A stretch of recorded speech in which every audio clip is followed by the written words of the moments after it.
Union শাখা কর্তৃক আয়োজিত আজকের এই বিশাল কর্মী সম্মেলনের সম্মানিত মেহমানবৃন্দ, আজকের এই সম্মেলনের সম্মানিত সঞ্চালক, সম্মানিত সভাপতি, মঞ্চের সামনে উপবিষ্ট আমার একান্ত প্রিয় শ্রদ্ধেয় সম্মানিত উপস্থিতি, আসসালামু আলাইকুম ওয়া রাহমাতুল্লাহ। মহান আল্লাহর দরবারে শুকরিয়া আদায় করছি, যার একান্ত মেহেরবানিতে দীর্ঘ সময় পরে মোহাম্মদপুর ইউনিয়নের বানশাহ ঈদগাহ মাঠে আল্লাহ রাব্বুল আলামিন আমাদেরকে ঐতিহাসিক কর্মী সম্মেলন বাস্তবায়ন করার তৌফিক দিয়েছেন। সেজন্য আল্লাহর দরবারে শুকরিয়া আদায় করি, আলহামদুলিল্লাহ। দুরূদ ও সালাম পেশ করছি বিশ্ব মানবতার মুক্তির দূত রাসূল আকরাম সাল্লাল্লাহু আলাইহি ওয়াসাল্লামের প্রতি, যার আনিত জীবন বিধান বাস্তবায়ন করা সকল মুমিনের জীবনের একমাত্র লক্ষ্য উদ্দেশ্য।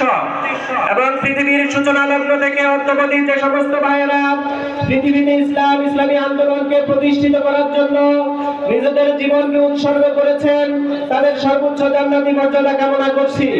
বিশেষ করে স্বাধীন করার জন্য যে সমস্ত মা বোনেরা শহীদ হয়েছেন, তাদের সর্বোচ্চ জান্নাতি মর্যাদা। সর্বশেষ দ্বিতীয়বারের মতো আমাদের এই প্রিয় মাটি থেকে রক্ষা করার জন্য যে সমস্ত ভাইয়েরা শাহাদাত বরণ করেছেন, তাদের এবং যে সমস্ত ছাত্র জনতা আহত হয়ে তাদের সুস্বাস্থ্য কামনা করছি। এবং আল্লাহ রাব্বুল আলামিন আমাদের উদ্দেশ্যে আল্লাহ রাব্বুল আলামিন পবিত্র কোরআনে অসংখ্য নির্দেশনা দিয়েছেন। তন্মধ্য থেকে আমি একটি কোরআনের আয়াতের অংশ বিশেষ আপনাদের সামনে উপস্থাপন করছি।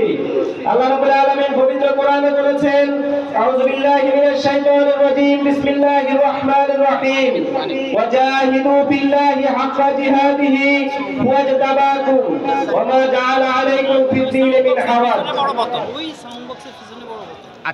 ওয়াজাহিদু বিল্লাহি হাক্কা জিহাদিহি, আমাদের উদ্দেশ্য করে আল্লাহ রাব্বুল আলামিন বলতেছেন, তোমরা আল্লাহর জমিনে আল্লাহর দ্বীনকে প্রতিষ্ঠিত করার জন্য প্রাণান্তকর প্রচেষ্টা চালাও। ওয়াজতাবাকুম, আর এর জন্য আমাদেরকে নির্বাচিত করা হয়েছে। সম্মানিত উপস্থিতি, আল্লাহর জমিনে আল্লাহর দ্বীনকে প্রতিষ্ঠা করার জন্য আমাদেরকে পবিত্র কোরআনে আল্লাহ রাব্বুল আলামিন যে সমস্ত নির্দেশনা দিয়েছেন, সেগুলি আমরা এই সারা বাংলাদেশ তথা মোহাম্মদপুরবাসীর কর্ণকুহরে পৌঁছিয়ে দিতে হবে।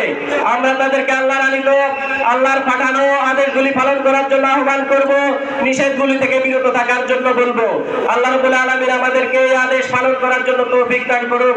আসসালামু আলাইকুম ওয়া রাহমাতুল্লাহ।